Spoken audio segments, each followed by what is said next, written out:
전국의 의사들이 의대 증원에 반대하며 오늘 집단 추진하고 서울에서 대규모 집회를 벌였습니다. 부산에서도 당초 전망보다 3배 정도 많은 개원이 10%가 집단 추진에 참여했습니다. 정부는 오전부터 업무 개시 명령을 내리는 등 강경 대응 방침이지만 환자들의 불편만 커지고 있습니다. 기상청이 부산 지역에 올해 첫 폭염주의보를 발효했습니다. 당분간 무더위가 이어질 것으로 예상되는 만큼 건강관리 등의 주의가 필요합니다.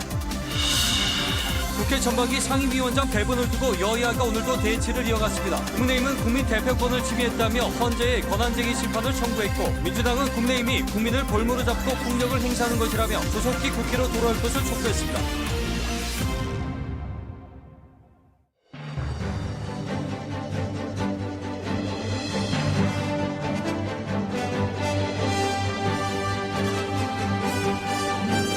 시청자 여러분 안녕하십니까? 부산에 때이른 더위가 찾아온 가운데 올해 첫 폭염주의보가 내려졌습니다. 지난해와 비교하면 2주 이상 빠른데 올해는 특히 덥고 습한 공기가 한반도를 강타할 것으로 보여 부산시도 폭염 대비를 서두르고 있습니다. 첫 소식 김아란의 기자의 보도입니다. 부산 영도구 남항대교 아래 사람들이 옹기종기 모여 있습니다. 집에 있어도 덥다 보니 시민들은 그늘진 다리 아래로 때이른 피서를 나왔습니다. 덥죠. 더우면 이제 에어컨 키우면 되는데 전기료 전략해야 되는 의미도 있고 또 운동도 할 시간도 됐고. 올해 첫 폭염주의보가 발효된 부산은 낮 최고 기온이 30.3도까지 오르며 무더운 날씨를 보였습니다. 특히 부산 금정구와 강서구는 낮 최고 기온이 34도를 웃돌았습니다. 올해는 장마 전부터 30도 이상의 무더위가 시작됐는데요. 폭염주의보도 지난해보다 보름 이상 빨리 발효됐습니다. 자치단체도 본격적인 폭염 대비에 나섰습니다. 부산시는 쪽방 주민 등의 건강 관리를 위해 현장 꾸렸습니다. 응급 구호방을 운영해 임시 주거지도 배정합니다. 경로당 2,600여 곳은 석 달 동안 냉방비를 지원합니다. 냉방비를 5만 원 더 인상해서 지원해서 시원한 여름을 나실 수 있게끔 하고 그다음에 IT 기술이나 이런 걸 이용해서 응급 감시 시스템이라든지 구조 시스템이라든지 부산의 경우 지난 3년 동안 일 최고 기온이 33도 이상이었던 날은 지난 2021년 3일에서 2022년 하루, 지난해 다시 9일로 증가했습니다. 기상청은 올해도 해수면 온도 상승으로 습하고 더운 날씨가 이어질 것으로 내다봤습니다. 고수온 상태는 북서태평양 하열대 고기압을 평년보다 서쪽으로 확장시켜서 우리나라로 습한 수증기가 유입될 가능성이 있습니다. 더위는 내일까지 이어지다 모레 오전 비가 내리면서 한풀 꺾이겠습니다. KBS 뉴스 김아른입니다. 의대 증원 등 정부의 의료 개혁에 반발하며 대형 병원들의 집단 휴진 속에 개원이들도 오늘 하루 집단 휴진을 했습니다. 휴진 사실을 몰랐던 환자들은 적지 않은 불편을 겪었는데요. 부산시는 부산 지역 개원의 10%가량이 휴진에 동참한 것으로 파악하고 있습니다. 먼저 장성길 기자가 보도합니다. 부산의 한 이비인후과, 굳게 닫힌 문에는 휴진 안내 문구가 붙어 있습니다. 휴진을 신고한 또 다른 의원은 문을 열어놓았지만 환자는 받지 않았습니다. 오늘 영어 바랍니까? 휴진 신고 없이 의사가 자리를 비운 병원도 있습니다. 간호사들만 남아 병원을 지키는 모양새입니다. 진료하시다가 갑자기 전화 받으시고 회의를 가셨어요. 부산시의 휴진을 사전 신고한 의료기관은 3.3%인 87곳. 하지만 시가 각 구군과 함께 의료기관 2,600여 곳을 전수조사한 결과 10%가량인 280여 곳이 사실상 휴진에 동참한 것으로 파악됐습니다. 휴진 사실을 몰랐던 환자들은 병원을 찾았다 그냥 발길을 돌려야 했습니다. 어디가 안 좋으셔서 오늘 오셨어요? 부산 지역 대학병원들의 경우 부산대병원을 제외한 나머지 4개 대학병원에서는 교수들이 집단 휴진에 동참하지 않은 것으로 알려졌습니다. 부산대병원은 전체 270여 명 가운데 7%가량인 18명이 연차를 내 휴진에 동참했고 병원 측은 진료 일정을 미리 조정했다고 밝혔습니다. KBS 뉴스 장성길입니다. 대한의사협회 주도로 일부 병의원과 대형 병원이 집단 휴진에 들어간 가운데 오늘 오후 서울 여의도공원에서 전공의와 의사들이 대규모 집회를 열었습니다. 참가자들은 의대 증원은 의료 개혁이 될 수 없다며 정부 정책을 비판했습니다. 보도에 이유민 기자입니다. 집단 휴진을 강행한 대한의사협회가 오늘 여의도공원에서 대규모 집회를 열었습니다. 오늘 오후 2시부터 약 2시간 동안 진행된 집회에는 전공의뿐만 아니라 의대생, 의대 교수들이 참가했습니다. 참가자들은 의대 증원은 절대 의료개혁이 될 수 없다며 정부 정책을 강력 규탄했습니다. 또 의대 정원으로 필수 의료를 살릴 수 없다며 정상적인 의대 교육을 지키기 위해 집단 휴진했다고 강조했습니다. 이면택 의협회장은 정부의 의료농단으로 의대생들이 학교를 떠난 지 4개월이 넘었다며 정부가 전공의들과 의사를 생명을 살리는 전문가로서 존중하고 목소리에 귀 기울여야 한다고 촉구했습니다. 임 회장은 의사들의 요구를 정부가 받아들이지 않으면 오는 27일부터 무기한 휴진에 들어갈 것이라고 밝혔습니다. 참가자들은 집회를 마친 뒤 가두행진을 벌였습니다. 의협은 오늘 집회 참가자가 약 4만 명이라고 밝혔지만 경찰은 12,000여 명 정도로 추산했습니다. 앞서 의협은 어제 대국민 호소문을 통해 집단행동만큼은 피하려 했지만 정부가 끝내 의료계의 진심을 외면했다며 오늘 대규모 집회를 예고했습니다.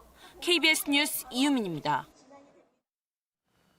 윤석열 대통령은 집단 휴진 등 의료계 집단 행동에 대해서 엄정하게 대처하겠다는 뜻을 밝혔습니다. 의대생과 전공의들을 향해선 이제라도 복귀하면 목소리를 경청하고 함께 길을 찾겠다고 당부했습니다. 보도에 이현준 기자입니다. 어제 한덕수 총리와 주례회동에서 의료계 집단 행동을 불법 진료 거부로 규정하고 비상대책에 만전을 기하라고 지시했던 윤석열 대통령. 오늘 국무회의에서도 일부 의료계 집단 행동은 환자를 저버린 불법 행동이라며 엄정하게 대처할 수밖에 없다고 재차 강조했습니다. 매우 안타깝고 유감스럽게 생각합니다. 환자 단체를 포함한 많은 국민들 그리고 사회 각계각층에서 의료계의 집단 행동 중지를 호소하고 있습니다. 의료개혁을 흔들림 없이 추진하겠다는 뜻도 다시 한번 밝혔습니다. 진정한 의료개혁을 위해선 무엇보다 의료계 참여가 필요하다며 집단 행동이 아니라 의료개혁 특위에서 의견을 내달라고 당부했습니다. 국민이 동의하지 않고 실현도 불가능한 주장을 고집하면 모두가 피해자가 될 수밖에 없습니다. 의대생과 전공의들을 향해선 조속한 복귀를 거듭 호소했습니다. 학업과 수련을 이어갈 수 있도록 필요한 조치를 다하겠다며 이제라도 복귀해서 의견을 내면 목소리를 경청하고 함께 길을 찾겠다고 했습니다.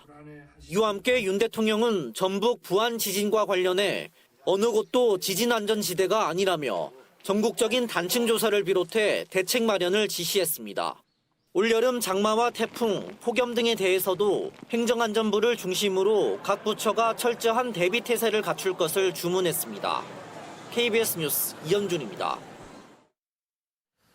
네, 다음 뉴스입니다. 22대 국회 전반기 상임위원장 배분 문제를 둘러싼 여야 대치가 계속되고 있습니다.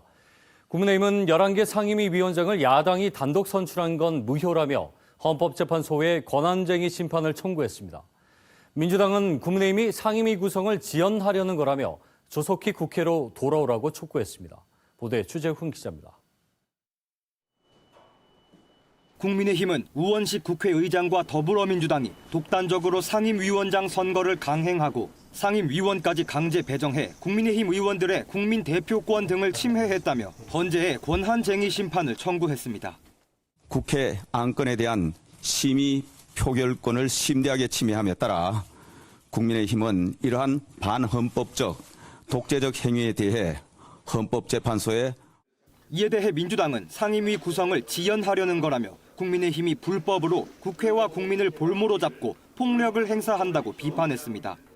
윤석열 대통령이 과거 건설 노동자들을 싸잡아 건폭이라고 매도했는데 같은 논리대로라면 지금 국민의힘은 국회 폭력 세력 국폭입니까?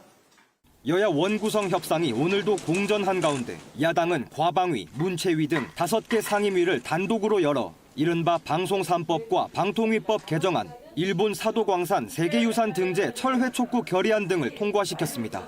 관리에 따라 법사위원장은 제2당이 맡아야 한다는 입장인 국민의힘은 오늘 사법 파괴 저지 특위 첫 회의를 열고 민주당이 국회를 이재명 대표 한 사람을 위한 법률 사무소로 전락시키고 있다고 비판했습니다. KBS 뉴스 추재훈입니다. 앞으로 2년 동안 부산시의회 후반기 의정 활동을 이끌 의장단이 사실상 정해졌습니다. 경선 끝에 안성민 현 의장이 후반기 의장 후보로 이대석, 이종환 시의원은 각각 부의장 후보로 선출됐습니다. 보도에 황형규 기자입니다. 안성민 현 부산시의회 의장이 2년 더 부산시의회를 이끌게 됐습니다. 부산시의회 후반기를 이끌 의장단 후보를 뽑는 국민의힘 시의원 총회. 의원들의 합의로 추대된 전반기와 달리 후반기 의장에는 안성민 현 의장과 박중묵 부의장이 나서 경선 투표를 거쳤고 투표 결과 과반을 득표한 안성민 의장이 후반기 의장 후보로 선출됐습니다. 2006년 지방의원 6업제 도입 이후 부산시 의회에서 전 후반기 의장을 연임하는 건 처음입니다. 의장에 대해서도 평가를 했겠지만은 전체 의원에 대한 평가들이 웬만큼 이루어진 상태이기 때문에 철저하게 능력 그리고 소통 중심으로 두 개의 부의장 자리는 3파전으로 치러졌습니다. 제1부의장엔 과반을 득표한 삼선의 이대석 시의원이 제2부의장을 뽑는 2차 투표에선 접전 끝에 재선의 이종환 시의원이 각각 후보로 선출됐습니다. 부산시의회는 의원 47명 가운데 43명이 국민의힘 소속이어서 의장단이 사실상 꾸려진 상황. 관심은 7개 상임위원장을 누가 맡을지에 쏠리고 있습니다. 초선 시의원들 사이에선 전반기 때 재선 의원들이 모두 차지한 상임위원장 자리를 요구하는 목소리도 나오고 있습니다. 이 때문에 후반기 원 구성을 잡음 없이 매듭지어야 하는 과제가 남았습니다.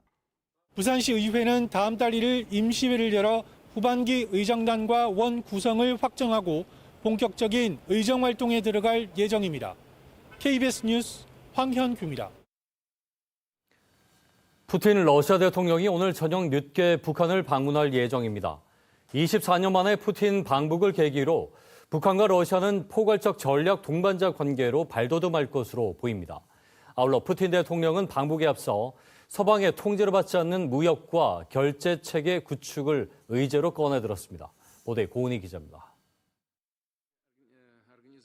북한과 러시아는 푸틴 대통령의 방북 일정을 어젯밤 동시에 발표했습니다. 김정은 동지의 초청에 따라 푸틴 동지가 6월 18일부터 19일까지 조선민주주의인민공화국을 국가 방문하게 됩니다. 양측의 발표대로 푸틴 대통령은 오늘부터 1박 2일간 24년 만에 평양 방문에 나섭니다. 앞서 푸틴 대통령은 오늘 새벽 극동 지역 사하공화국 야쿠츠크를 방문한 뒤 약 3시간의 비행 끝에 저녁 늦게 평양에 도착할 예정입니다. 중국 시진핑 주석의 2019년 방북대를 보면 이번에도 김정은 위원장이 평양 순환공항에 직접 나가서 영접할 거로 관측됩니다. 숙소로는 금수산 영빈관이 유력하게 꼽히는데 공항에서 무게차를 타고 숙소까지 카 퍼레이드에 나설 가능성도 있습니다. 다만 푸틴 대통령이 저녁 늦게 평양에 도착하는 만큼 정상회담 등의 주요 공식 일정은 내일 진행될 거로 보입니다. 앞서 러시아 측은 이번 푸틴 대통령 방북을 계기로 포괄적 전략 동반자 협정을 준비하고 있다고 밝혀 군사협력을 동반하는 양국 간 관계 격상을 시사했습니다. 아울러 푸틴 대통령은 방북에 앞서 북한 노동신문에 기고한 글을 통해 서방 제재에 맞선 경제연대 강화 의향도 내비쳤습니다. 푸틴 대통령은 북한과 함께 서방의 통제를 받지 않은 무역 및 상호 결제 체계를 발전시키고 일방적인 비합법적 제한 조치들을 공동으로 반대해 나갈 것이라고 밝혔습니다. 북러가 국제사회의 금융 제재에 맞서 자체적인 무역과 결제 시스템을 갖추자는 뜻으로 풀이되는데 이번 정상회담에서 핵심 의제로 떠오를 전망입니다. KBS 뉴스 고은입니다. 임금 인상을 요구하며 시작된 울산과학대학교 청소노동자들의 천막 농성이 10년을 맞았습니다. 현재 해고 노동자 신분인 이들은 원직 복직을 요구하지만 대학 측은 이들과의 관계가 종료됐다는 입장입니다. 보도에 조희수 기자입니다. 대로변 인도 한켠에 차지하고 있는 천막. 울산과학대 해고 청소 노동자들의 농성장입니다. 벌써 10년째입니다. 2014년 6월 16일 용역업체 소속이던 청소 노동자들은 학교 측을 상대로 5,210원이던 시급을 올려달라며 처음 농성을 시작했습니다. 2014년도에 5,210원 한 달 임금 108만 원이 됩니다. 108만 원 가지고 어떻게 가족을 먹이 살리느냐 이런 취지에서 우린 투정을 시작하게 된 거죠. 그래서 우리 6천 원 올려달라고. 농성 중 용역업체 계약 기간이 끝났고 고용 승계도 이뤄지지 않으면서 해고자 신분이 됐습니다. 처음 학교 본관 안에서 시작한 농성은 본관 뒤, 본관 앞, 정문 앞을 거쳐 정문 도로가 쪽으로까지 밀려났습니다. 지지부진하게 이어지는 농성에 농성장의 환경도 절로 열악해졌습니다. 교통사고 위험은 물론 벌레가 들끓는 열악한 환경 속에서 8명이던 농성 인원 가운데 4명은 천막을 떠났습니다. 해고 청소 노동자들의 요구는 원직 복직. 글로컬 대학으로 성장한 학교 측이 예전에 한 고용 승계 약속을 지키라는 겁니다. 글로벌 기준에 맞게 국제노동기구 협약을 존중하고 울산과학대에서 해고된 청소 노동자들의 노동자로서의 권리를 인정하고 교섭에서 나서기를 기대합니다. 하지만 학교 측은 이들이 당시에 고용 승계를 요구하지 않았고 이미 퇴직금까지 다 지급돼 이들과 학교와의 법적 관계가 종료됐다는 입장입니다. 청소 노동자들과 학교 측의 팽팽한 대립 속에 위험천만한 도로가 천막 농성은 좀처럼 끝날 기미를 보이지 않습니다. KBS 뉴스 조희수입니다. 지역 소멸 문제를 문화 전략으로 극복하고 있는 지금 영도 기획보도입니다. 오늘은 한 달 살기부터 기획자 양성 또 영도체 만들기까지 영도의 활기를 불어넣기 위한 여러 시도들을 담았습니다. 보도에 최지영 기자입니다.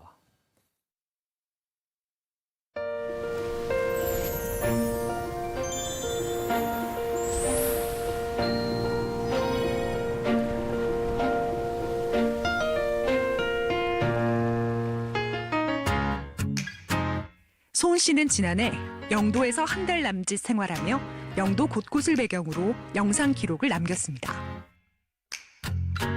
제가 제주도에서 살았는데 10년 정도 살았는데 똑같은 바다잖아요. 근데 너무 느낌이 다르더라고요. 하지만 사람들의 눈에 비친 영도는 각자의 기억과 정보에 따라 모두 달랐습니다. 도시 안에 있는 섬 같은 느낌이기도 하고 좀 한적하기도 한 것 같고 상업, 그다음에 공업, 그다음에 관광, 기타 등등 주거 같은 것들이 아주 함축적으로 모여있는 섬이라는 생각이 들었고 시간이 멈춰진 곳, 아무도 주목받지 않아서 멈춰진 느낌이었거든요. 영도는 이미 10여 년 전 인구 감소 지역으로 지정됐습니다. 대표적인 소멸 위기 지역. 그곳에서 임소은 씨는 한 달을 살아보기로 했습니다. 똑같이 일을 하는 건데 이왕이면 내가 하고 싶은 곳에서 일을 하고 싶다는 생각이 좀 들더라고요. 그래서 좀 한 달 살기도 다니고 여러 지역을 다니면서 나한테 맞는 곳을 계속 찾아다녔던 것 같아요. 소은 씨는 영도에서 한 달을 살면서 부산에 정착할 결심을 했습니다. 사람들은 자기가 그냥 태어난 곳이나 아니면 직장, 대학 이런 것 때문에 지역을 선택하잖아요. 근데 그런 것보다도 스스로한테 맞는 바이브를 찾아가지고 도시를 옮겨 다닐 수도 있다라는 그런 가능성을 좀 보여주고 싶었던 것도 있어요. 대학에서 도시 설계를 전공한 임재균 씨는 영도에 머무르며 영도를 주제로 석사 논문을 준비했습니다.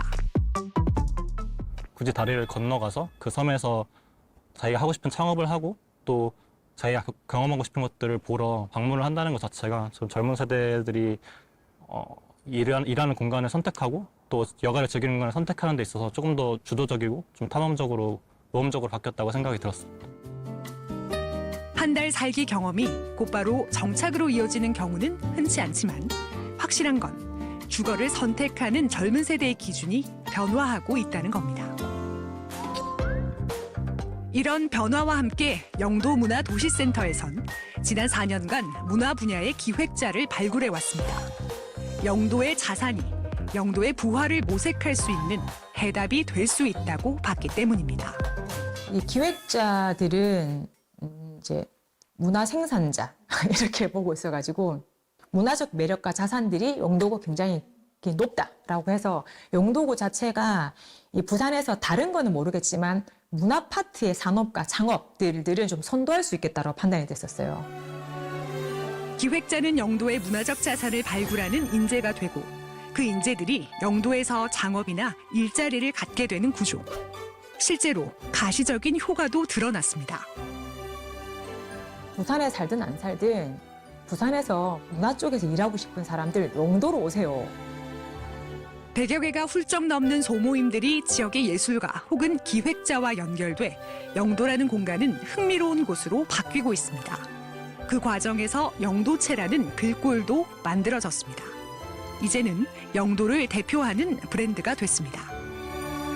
저희가 이 브랜딩 작업을 진행할 때 가장 중요하게 생각했던 건 시민이 참여할 수 있는가, 또한 시민이 쉽게 사용할 수 있는가, 이 부분을 굉장히 중요하게 생각을 했고, 주목할 것은 영도가 추구하는 지향점입니다. 자연과 역사, 문화와 일자리, 사람과 사람이 하나의 선으로 연결되는 영도를 그려냈습니다. 활기차다는 건 뭐냐면 뭔가 움직이고 있다는 거거든요. 무언가 움직이고 있다는 건 끊임없이 변화한다는 거고, 변화한다는 것은 변화 그 자체만으로도 전 긍정적이라고 생각을 합니다. 영화로웠던 과거, 소멸 위기의 현재. 하지만 이젠 미래를 얘기하고 싶은 영도. 그 미래는 서로를 안전하게 잇는 관계 속에서 답을 찾을 수 있는 건 아닐까요? 영도를 좋아하고 사랑하고 매력적이라고 생각하는 사람들이 적지 않게 있다는 거죠. 그러면 거기에 많은 단서가 있을 것 같고, 여기를 예를 들면 해운대나 서울처럼 만든다고 하는 게 진짜 의미가 있는 거냐, 뭐 이런 이야기부터 하나씩 다시 해봐야 되는 거 아닌가, 이런 생각들을 종종 하는 것 같습니다.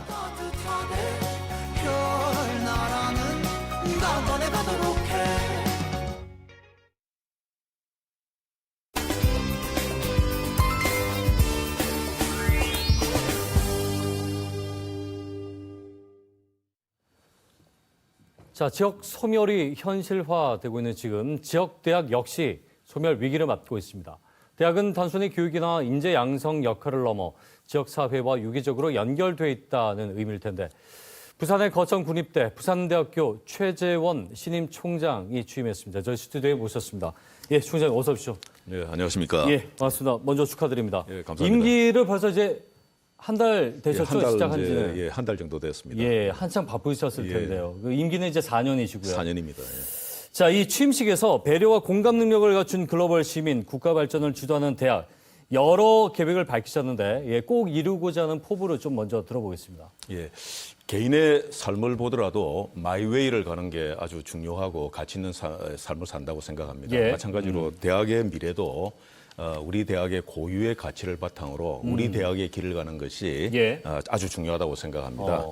그래서 저희는 The PNU Way라고 이름을 붙인 이제 슬로건을 만들었습니다. 네. 그래서 앞에 말씀드린 대로 차별화된 우리 대학만의 고유한 것을 잘 살려서 1등이 되는 차이를 만들어서 감동을 주겠다는 뭐 그런 의미가 되겠고, 예. 차별적인 이제 부분이라고 하는 게 유라시아 대륙의 출발점이라고 하는 지역적인 배경, 예. 그다음 바다와 산을 끼고 있다고 하는 이제 지정학적인 이점들, 네. 그리고 최초의 종합국립대학으로 되어서 오랜 전통과 축적된 역량이 풍부한데 이것들을 자산으로 활용을 해서 예. 차별화된 우리 대학만의 고유한 역량으로 세계 최고가 되고자 합니다. 예. 디지털 대전환 시대를 맞이해서 탁월성, 대표성, 다양성, 명품성의 가치에 네. 기반해서 앞서 말씀드린 차별화된 인재 양성과 부산대만의 고유한 연구 영역을 발굴해서 예. 우리 대학과 우리 지역과 세계에 기여하는 차별화된 명품 부산대학을 만드는 게 뭐 제 포부 내지는 뭐 비전이라고 할 수 있겠습니다. 예, 뭐 지리 지정학적 그리고 또 유관 역사 이 요인들을 역량과 자산으로 보고 이걸 바탕으로 이제 발전을 시키겠다는 말씀이신데, 예. 지역 소멸, 지역 대학 위기 속에서 부산대 역할이 더 큰 시기 같습니다. 예. 지금 최근에 이제 지역 의대 정원이 확정되면서 의대 입시가 지역 위주로 재편될 거다. 또 오늘 뭐 집단 추진도 있었습니다만 한창 예. 좀 시끄럽습니다. 예. 이 학내 분위기가 좀 어떻습니까? 아시는 것처럼 이제 갈등이 지속되고 있어서 예. 우리 대학을 비롯해서 특히 이제 대학에서는 수업에 이제 복귀를 하지 않고 있는 우리 의과대학 학생들 때문에 네. 큰 이제 우려가 많습니다. 국민들께서도 뭐 하루하루 아마 노심초사하시면서 뭐 지켜보고 있을 것으로 생각이 됩니다. 정부는 국민의 안전과 건강, 공공의료와 지역의료 체계의 개선이라고 하는 큰 틀에서 뭐 이런 의료 정책을 펼친다고 생각을 합니다. 예. 국립대학이라고 하는 특수성 때문에 또 저희도 2025학년도 입시 요강이 이미 이제 발표되었고 네, 네. 그 절차가 마무리된 상태라서 저희는 뭐 여기 맞춰서 준비를 착실히 하고 있습니다. 정부가 지역 의료 발전을 위해서 우선 전국 9개 거점 국립대학에 가장 많은 의과대학 정원을 늘린 것은 뭐 저희로서는 좀 바람직하다고 생각을 하고 있습니다. 네네. 특히 서울 수도권 지역에서 지역의 우수한 학생들이 벌써 뭐 의과대학 가기 위해서 네. 지방으로 유학한다는 이런 이제 소식을 그렇죠. 접하면 예. 또 어느 정도 이제 긍정적인 신호라고 생각이 되고 다만 이제 이 늘어난 이제 그 우리 의과대학생들로 인해서 이 뭐 양질의 학습권을 보장을 해야 되는데 뭐 이를 위해서는 제도 개선 거기 맞는 이제 제도 개선이라든지 공간 확보라든지 기자재 뭐 충실하게 갖추는 일이라든지 교수 요원을 충분하게 확충하는 일이라든지 이런 일들은 이제 대학에서 뭐 그렇죠. 아주 신속하고도 아주 빨리 적극적으로 조치를 해 나가야 워낙 되기 중요한 때문에. 문제다 보니까 지금 내년에 당장 그 정부가 늘린 정원만큼 다 채우지는 않았지만 일단 늘어난 정원을 수용해서 의과대학 1학년 학생을 교육하는 데는 지금 문제는 없습니까? 그 문제가 없도록 그 지금 최대한 신속하게 대처를 하고 있고 정부에는 또 그 관련된 뭐 시설이라든지 이 정부 차원에서 해야 될 일들에 대해서 요구를 하고 있고 강하게 요구를 하고 있고 저희 대학 차원에서도 또 할 일들이 많이 있습니다. 그렇죠. 그런 것들은 뭐 준비를 많이 하고 있으니 하루속히 좀 우리 학생들이 돌아와서 그 과도한 이제 학업 부담이 계속 쌓이지 않겠습니까? 뭐 거기다가 또 유급에 대한 이런 우려들이 있고 대학이라고 하는 데는 또 규정 따라서 또 운영을 해야 되는 면도 있지 않습니까? 그래서 뭐 그런 데 대한 이제 피해가 발생하지 않도록 최대한 애를 쓰고 있습니다. 많은 국민들이 가장 또 피해를 보고 있는 부분이 있기 때문에 어쨌거나 잘 협의가 얼른 좀 이루어졌으면 싶은 마음은 모두가 한 마음일 테고요. 자, 다른 얘기 좀 해보죠. 그 많은 청년들이 부산대학교에서 잘 배우고 나서 부산에서 잘 성장한 다음에 자꾸 떠나고 있습니다. 역외 유출. 이게 가장 큰 문제고 또 부산의 청년 위기를 부르는 가수가 시키는 요인 중에 하나인데 자, 이걸 좀 잘 정착을 시킬 방법에 대해서는 어떻게 좀 해안을 갖고 계신지요? 그 노인과 바다라는 말이 뭐 회자되고 있는 것처럼 참 문제가 많다고 생각됩니다. 특히 이제 조금 전에 언급된 의료 분야를 생각하면 뭐 공공의료 제도라든지 지역 의사제 이런 부분에 대한 이제 도입 필요성이 많이 제기되고 있고 그게 또 잘 다루어질 거라고 생각이 되고 적극적으로 도입되어야 된다고 생각합니다. 특히 이제 대학에서는 지역 인재 전형이라고 입시 제도가 있지 않습니까? 그래서 졸업 이후에도 좀 지역에 계속 정주할 가능성이 있는 높은 우수한 학생들을 가능성이 높은 학생들을 이제 우선적으로 좀 뽑는 제도가 되겠는데 뭐 참고로 우리 부산대학 경우는 그 의과대학생들의 지역 인재 전형이 예전에는 수시 모집에서 100%를 뽑은 적도 있었고 전체 한 80% 정도 유지하다가 이번 이제 의대 정원 이후에는 한 약 70% 정도 됩니다. 정확하게는 69.3% 정도 지역 인재 전형으로 뽑게 될 것이고 이 말은 곧 의과대학 의료 분야에서는 뭐 정주에 좀 도움이 되는 정책 방향이 아닌가 이렇게 기대를 하고 있습니다. 의료 분야 이외의 경우는 조금 전에 말씀하신 것처럼 이래 정주를 못하는 이유가 고급 일자리가 없어서 그렇다고 생각이 됩니다. 일자리 미스매치가 있다는 거죠. 거죠. 그러니까 이런 고급 일자리를 위해서는 사실은 대학 차원에서는 다 커버가 될 수가 없고 지자체 뭐 다 같이 이거 뭐 한꺼번에 이제 협력을 해야 된다고 생각합니다. 산업계도 노력을 해야 되는 부분이 분명히 그렇습니다. 있죠. 그래서 대기업 유치라든지 뭐 정주 여건 개선을 위한 각종 노력들을 같이 이렇게 해야지만 효과를 볼 수 있다고 생각합니다. 알겠습니다. 지금 부산시가 부산형 대학원 대학 설립을 추진하고 있는데 이 전국 국공립대학 교수회 연합회가 반대하는 성명을 냈습니다. 여기 좀 짧게 좀 말씀해 주시죠. 우선 이제 과거 한 10년 전에 뭐 이런 비슷한 이야기들이 이미 나왔었습니다. 그러나 이제 그때하고 지금은 이제 상황이 많이 바뀌었습니다. 우선은 그때 대비해서 대학원 학생 자원이 부족합니다. 그 한계가 있고 두 번째는 이제 기존 시설을 활용하는 면과 그 대학을 만들었을 때 지속 가능성에 대한 우려를 하지 않을 수가 없습니다. 따라서 이제 이런 우려는 요즘 이제 막 추진하고 있는 라이저 사업 취지하고도 매치가 되지 않고 오히려 역행하는 구조라고 생각합니다. 그래서 이제 부산대학 경우는 지난 뭐 얼마 전에 발표되었습니다만 2024년도 THE 세계 대학 영향력 평가에서 세계대학 67위에 랭크가 되었고 예. 국내 4위에 랭크가 되었습니다. 그래서 이제 아주 그 발전을 이제 그 도약을 높네요. 예, 예. 그렇습니다. 그래서 이 우리 이제 이런 이제 부산대학을 비롯해서 지역에 있는 대학들이 네. 기존의 그 시설들을 활용하고 뭐 이런 걸 통해서 이제 더 발전을 시켜 나가야지 그러니까 맞는 방향이라 효율성을 생각합니다. 극대화시킨 다음에 예. 그 말씀이신 거죠. 예, 그래서 뭐 이것은 한마디로 좀 예산 낭비가 좀 막대할 것이라고 생각이 되고 그 이제 예. 실효성에 대한 부분을 말씀하신 것 같네요. 예. 그래서 뭐 대안으로 한 말씀만 좀 더 드리자면 하십시오. 네. 이게 이제 요즘 10년 전 대비 많이 이제 확산된 게 산업체 맞춤형 교육이 많이 확산되었습니다. 네, 그게 네. 이제 계약학과 형태가 되는데 이 부분에 지자체 버전이 대안이라고 생각됩니다. 네, 네. 그래서 기존 인프라를 잘 활용할 수 있을 뿐만 아니라 지역의 미래 산업 맞춤형 고급 네. 인력 양성할 수 있는 구조도 된다고 생각합니다. 알겠습니다. 예. 지금 부산대와 부산교대가 이제 통합하면서 글로컬 대학이 선정이 됐는데 뭐 좀 잡음이 있긴 했습니다만 좀 논란도 되기도 했었고 그러나 어쨌거나 이 글로컬 대학이 됐을 때 가장 기대할 만한 부분은 어떤 것들이 있겠습니까? 예, 우선 이제 부산교대와 우리 부산대학교가 이제 통합이 되면 이제 그 캠퍼스는 이른바 이제 연재 캠퍼스라고 이름이 불리게 될 텐데 뭐 부산교대가 예. 지금 뭐 확정적이지는 않습니다만은 우선 이제 연재 캠퍼스가 될 것이고 2027년 신입생부터 우리 부산대학교 신입생이 됩니다. 네, 따라서 네. 이제 2026년 입시부터 부산교대 부산대 통합체제에 관련된 입시 제도가 예. 이렇게 작동을 하게 될 것이고. 따라서 이제 부산교대는 지금 체제로는 16번째 부산대학의 단과대학이 됩니다. 단과대학 체제로 들어오게 되고 연재 캠퍼스 내에 연재 부총장이 신설될 것이고 네, 이분이 네. 이제 교육대학원장을 겸임하게 그렇게 됩니다. 있네요. 네, 네. 교육대학장을 겸임하게 됩니다. 따라서 이제 결론적으로는 우리 연재 캠퍼스에 교육대학원, 평생교육원, 교육연수원 등 예. 교육 기능을 다 집적화해서 명실공히 네. 대한민국을 대표하는 디지털 기반의 교육 특화 캠퍼스로 조성하겠다는 게 이제 비전이 되겠고 예. 그런 관점에서 우리 뭐 부산 지역에 어떤 그 교육 특화 관련된 에듀테크 관련된 산업을 선도한다든지 뭐 이런 식으로 기여를 하게 될 것으로 봅니다. 예.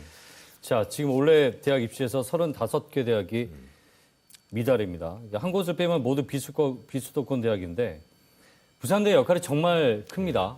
뭐 부산을 넘어서 부산 경남뿐만 아니라 지역에서 이 지역 거점 대학교가 어떻게 하느냐에 많은 분들이 기대를 하고 있고 또 어떤 모델을 보일지도 기대가 됩니다. 한 말씀 해주시죠.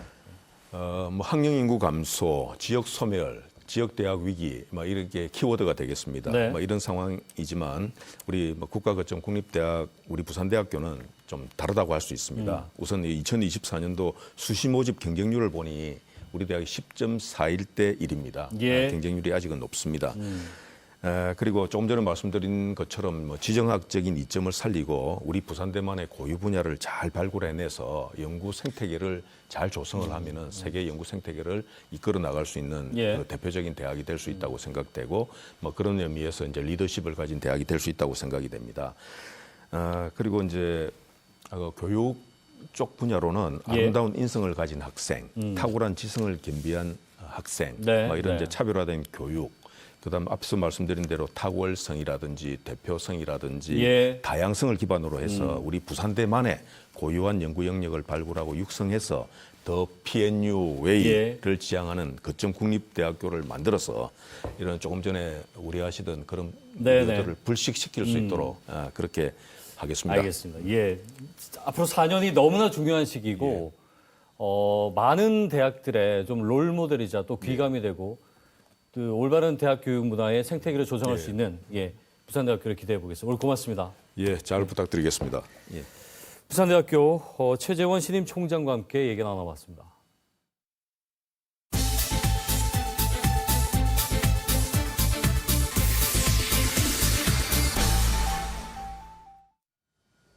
키워드 이슈입니다. 사상 첫 2만 원 돌파. 지난주 한국소비자원의 가격정보 종합 포털 사이트인 참가격에 공개된 삼겹살 1인분 가격 얘기입니다. 물론 서울 지역 식당에서 사 먹을 때 1인분 200g을 기준으로 한 가격입니다. 금겹살 논란의 한돈업계는 억울하다는 입장이지만 인건비, 임대료 등이 줄줄이 오르다 보니 어쨌든 식당에서 사 먹는 삼겹살 가격이 2만 원을 넘어서는 등 외식 물가 고공행진은 계속되고 있습니다. 그렇다면 삼겹살 가격, 다른 지역은 어떨까요? 지난달 서울 지역 삼겹살 1인분 가격은 2만 83원으로 3년 전 가격과 비교하면 약 22% 올랐습니다. 서울에 이어 대전이 18,333원으로 두 번째로 높았고 전남, 경남, 인천 순으로 높았습니다. 부산은 어떨까요? 부산의 경우 16,350원으로 그 전달인 4월과 변동이 없었습니다.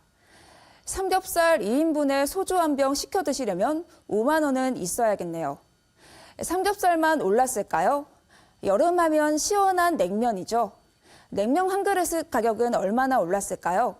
서울 기준으로 냉면 한 그릇은 11,692원, 부산이 1,857원으로 대구에 이어 세 번째로 비쌌습니다. 삼겹살과는 반대로 전남 지역 냉면 가격이 8,889원으로 가장 쌌습니다. 칼국수 가격은 지역마다 차이가 큽니다. 제주도에서 드시면 한 그릇에 거의 10,000원, 대구에서는 7,000원으로도 드실 수 있습니다. 부산은 칼국수 7,700원대로 상대적으로 다른 지역보다 싼 편입니다. 여름 보양식 하면 또 삼계탕이죠. 이번에는 전북 삼계탕 가격이 서울보다 비싼 17,000원으로 전국에서 가장 비쌌습니다. 다음으로 서울, 경기, 부산 순이었습니다. 보다 자세한 내용은 한국소비자원 참가격 사이트에서 확인할 수 있습니다.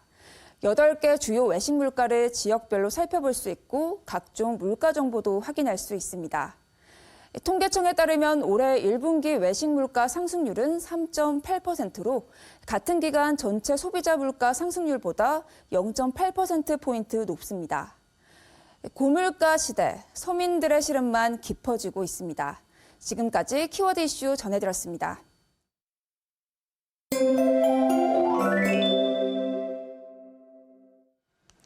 더위가 기세를 올리고 있습니다. 오늘 오전 부산에선 올 들어 첫 폭염주의보가 내려졌고요. 더 많은 지역으로 특보가 확대되기도 했습니다. 이들 지역으론 체감 기온이 33도 안팎을 보였는데요. 내일 부산의 낮 최고 기온은 31도로 오늘만큼이나 덥겠습니다. 이렇게 쌓인 열기는 모레 비가 내리면서 식어가겠고요. 내일도 낮 동안 자외선과 오존에 주의가 필요합니다. 자외선 지수는 오전부터 매우 높은 단계까지 오르겠습니다. 오존 농도도 전국이 나쁨에서 매우 나쁨 수준 보이겠습니다.